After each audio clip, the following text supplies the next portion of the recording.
prática de educação alimentar e nutricional em escolares. Uma reflexão sobre diferentes abordagens. Estudantes: Lara Daniele Alcântara Moreira e Natália Alcântara Moreira. Orientador: professor especialista Carpejane Rosa de Oliveira.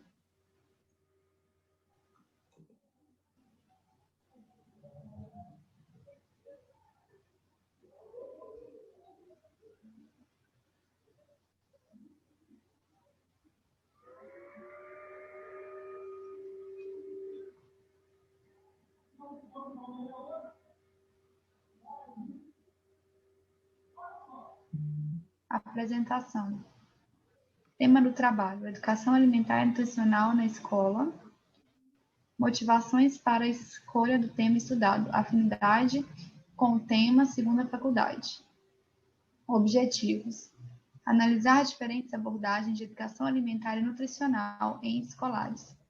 Objetivos específicos: identificar experiências exitosas em educação alimentar e nutricional, dentre escolares.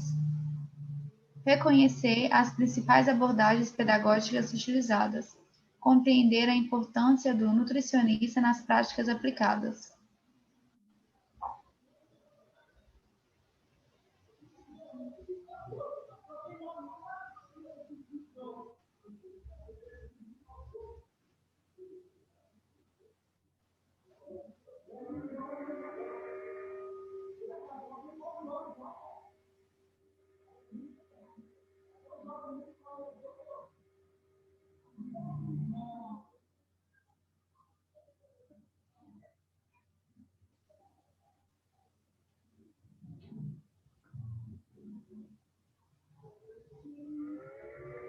Metodologia: revisão de literatura do tipo revisão integrativa, base de dados PubMed, Cielo e BBS.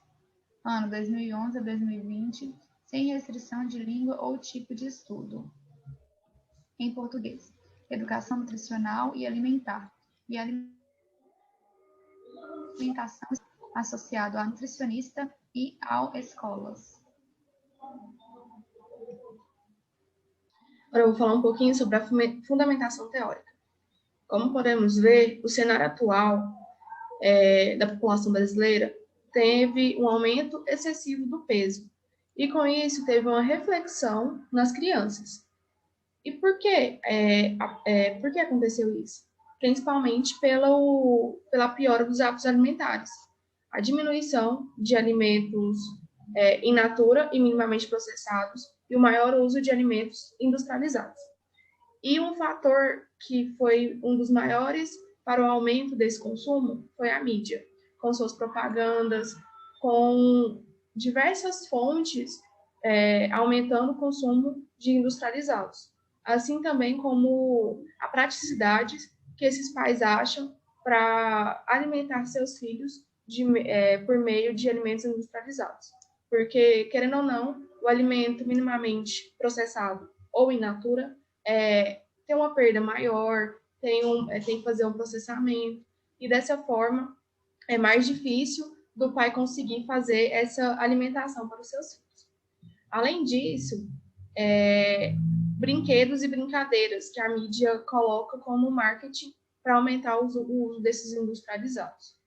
Outro fator do excesso de peso é que existe o Guia da População Brasileira, que, por meio simples de uma linguagem fácil, apresenta como o brasileiro deve se alimentar, por meio da alimentação mais natural, convívio com a família, comer em frente à TV, evitar comer em frente à TV, comer devagar, entre outras coisas. Assim, é muito importante que se veja os 10 passos da alimentação saudável que apresenta no guia, que é de forma fácil, você segue os 10 passos e consegue uma alimentação saudável. Além disso, pensando um pouquinho na fundamentação teórica, a gente vê que a legislação vigente indica como objetivo o PNAE contribuir para o crescimento e o desenvolvimento psicossocial, o rendimento escolar, a aprendizagem e a formação de práticas alimentares saudáveis dos alunos, por meio da realização de ações de educação alimentar e nutricional e de oferta de refeições que garantam a necessidade nutricional dos estudantes no período que se encontram na escola. Além disso, compete ao nutricionista, que atua na alimentação escolar, realizar o diagnóstico e o acompanhamento do estado nutricional de todos os estudantes e efetuar o planejamento e acompanhamento de todas as etapas que se referem à elaboração do cardápio, até a chegada do alimento adequado na mesa dos estudantes. A ele cabe também a coordenação de ações de alimentação escolar, a inserção nos cardápios de produtos de agricultura familiar, respeitando aos hábitos alimentares, a vocação agrícola e a cultura alimentar de cada região e a realização de ações de educação alimentar e nutricional nas escolas atendidas pelo programa. Segundo o da Silva e Souza, é muito importante a aplicação da EAN na escola. Como foi dito, a escola é muito propícia para a aplicação dessas atividades. Além disso, a gente vai falar um pouquinho sobre o marco da EAN, que teve no nosso TCC. Primeiramente, o primeiro princípio é sobre sustentabilidade social, ambiental e econômica. Dessa forma, a sustentabilidade tem como não só o alimento em si, mas sim todo o processo que levou a esse alimento na casa dessa pessoa. Como assim? É muito importante que se tenha uma segurança alimentar, que o alimento chegue seguro, que o alimento tenha uma higiene, que essas pessoas tenham saneamento básico, que é o mínimo que essa alimentação chegue na casa dessas crianças de maneira adequada, não só na escola, mas também em casa. Além disso, outro princípio foi a educação enquanto um processo permanente e gerador de autonomia e participação ativa informada dos sujeitos. O que é isso? É uma educação permanente. O nutricionista, ele tem como papel não só aplicar as atividades de EAN, não só capacitar com cursos para fazer isso, mas também a capacitação de outros profissionais da escola, como o diretor, a equipe gestora, a coordenação e os professores, para que quando esse nutricionista não consiga fazer essa aplicação da EAN na escola e na sala de aula, esses demais profissionais consigam fazer isso, porque a EAN é muito importante na sala de aula. Além, acrescentando-se a isso, tivemos as tendências pedagógicas. Nas tendências pedagógicas, temos as metodologias ativas, que é quando o aluno participa ativamente do seu aprendizado, e a passiva, que é quando o professor apenas passa os seus conhecimentos. Na ativa, a gente pode colocar como uma horta, elaboração de uma receita, aplicação de uma oficina, brincadeiras lúdicas, todos são metodologias ativas. Já as metodologias passivas é quando o professor, na sala de aula, só faz uma aula expositiva, só faz uma aula que o aluno não participa. Dessa forma, é uma metodologia passiva. Os principais metodologias que foram utilizadas no nosso trabalho foram a tradicional, a construtiva, a cooperativa, a renovada, a tecnicista e a progressiva, que são aplicadas em sala de aula e aplicação em escolares. E, por fim, não menos importante, a atuação do nutricionista em sala de aula. A nutricionista do PNAE é responsável pela nutrição escolar. Como assim? É responsável pelo cardápio, é responsável pelos alimentos que estão no cardápio, pelo fornecimento do cardápio e também pela EAN. Dessa forma, é muito importante que se faça ações de EAN nessa escola.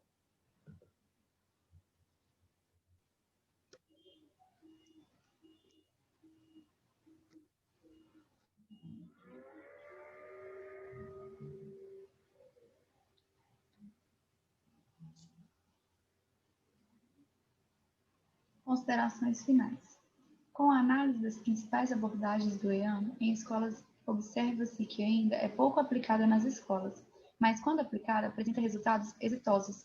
Tem-se ainda poucos profissionais nutricionistas para o desenvolvimento das atividades propostas nas escolas. Assim, a utilização de atividades relacionadas à educação alimentar e nutricional deve ser utilizada nas escolas com uma frequência considerável, para melhorar cada vez mais os hábitos alimentares dos escolares e, consequentemente, a saúde. Dessa forma, é necessário que se faça mais estudos científicos relacionados ao tema, pois se trata de um assunto muito importante e não se vê tanto estudo quanto se espera. A nutrição escolar tem exercido um papel fundamental na alimentação escolar das crianças. No entanto, ainda é comum que as pessoas não saibam o que é nutrição escolar. Parceria do profissional com a escola e familiares tem se revelado como uma oportunidade de promover hábitos saudáveis desde a fase infantil. Além disso, é um campo de atuação importante para a profissão. A atuação nutricionista na alimentação escolar tem sido cada vez mais essencial devido ao aumento de índices de doenças relacionadas à falta de hábitos alimentares saudáveis na educação infantil. Além do fato da criança precisar se alimentar bem, também tem casos de crianças que não têm comida em casa e a fome também dificulta o aprendizado dessa criança. Com a alimentação escolar, os estudantes se nutrem e, com isso, o aprendizado é mais eficiente. Completando isso, a gente pode observar que a nossa conclusão do nosso trabalho foi que existe sim resultados exitosos de EAN nas escolas. Com isso, é muito importante que se desenvolva mais atividades. Não se desenvolva só uma atividade e nunca mais aconteça, mas sim outras atividades para melhorar isso, melhorar a alimentação das escolas, como foi falado no início, melhorar o cenário atual, o excesso de peso. Dessa forma, a capacitação de outros profissionais pelo nutricionista é muito importante, para que eles também, quando não se tem um nutricionista, possa aplicar essas atividades. Além disso, a melhora dos hábitos alimentares é visual, dá para ver mesmo, e a inserção de um cardápio com mais alimentos in natura e minimamente processados. E falar para aquele aluno que, mesmo que você não come em casa, você pode levar esses hábitos para casa. Fazer uma atividade cooperativa com os pais. Fazer com que se experimente tipo um para casa, que experimente na escola o que foi aprendido na escola e em casa. Melhorar os hábitos, tirar foto do almoço com no mínimo uma verdura, ou no lanche da tarde uma fruta.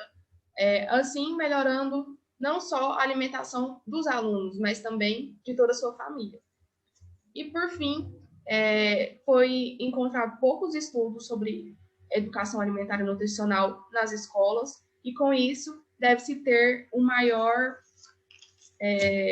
maior inserção dessas atividades em sala de aula. E, por fim, a aplicação no estágio que foi feita por mim de alimentação escolar, educação alimentar e nutricional nas escolas, foi muito benéfica e os alunos gostaram muito, conheceram mais frutas e foi muito bom na educação infantil.